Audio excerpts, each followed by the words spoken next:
Hi అండి. మేమైతే ఈరోజు ఉప్పు పండే పొలాల దగ్గరికైతే వెళ్తున్నాం అనమాట. మీరు చూదురు గాని రండి. ఏంటంటే చాలా ఉన్నాయి ఈ చుట్టుపక్కల పొలాలన్నీని. కాకపోతే ఇదంతా మొత్తం అంతా ఉప్పు అయితే ఒక లేయర్ లాగా అయితే వస్తుందన్నమాట. ఆ లేయర్ తీసిన తర్వాత అడుగంతా ఇసుకలాగా ఉంటుంది. మనకి బాగా థిక్‌గా పట్టిన తర్వాత మనకి ఉప్పు అనేది తీస్తారంట. మేమైతే ఉప్పు అయితే తీసుకొని వెళ్తున్నాము. మేము కూడా కొంత అయితే అడిగామన్నమాట వీళ్ళ దగ్గర ఉప్పు. ఇస్తానని చెప్పారు వీళ్ళు కూడా. డబ్బులకైతే మేము తీసుకుంటున్నాము.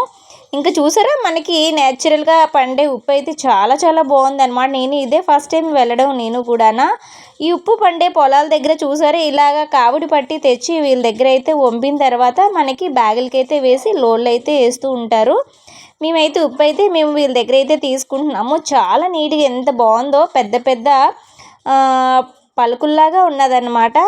ఇదంతా అయిన తర్వాత మళ్ళీ వాటర్ అనేది నిల్వ ఉండిన తర్వాత మళ్ళీ ఉప్పు అనేది మనకి తయారవుతూ ఉంటుందంట. మొత్తం చాలా థిక్‌గా లేయర్ అనేది ఉన్నది. ఆ థిక్ లేయర్ అయిన తర్వాత ఉప్పు అనేది తీస్తూ ఉంటారు. ఇంకా తర్వాత ఏంటంటే మళ్ళీ అది కొన్ని రోజులు ఉండిన తర్వాత మళ్ళీ అది వాటర్ అనేది నిల్వ ఉన్న తర్వాత మళ్ళీ లేయర్ కింద రెడీ అవుతూ ఉంటుంది. ఇలా లేయర్ అయిన తర్వాత ఉప్పు అనేది తీసిన తర్వాత వీళ్ళు సేలింగ్‌కి అయితే పెట్టుకుంటారనమాట.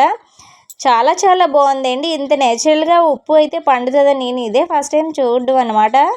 నేను ఈరోజైతే ఉప్పు పంటకైతే వెళ్ళాను.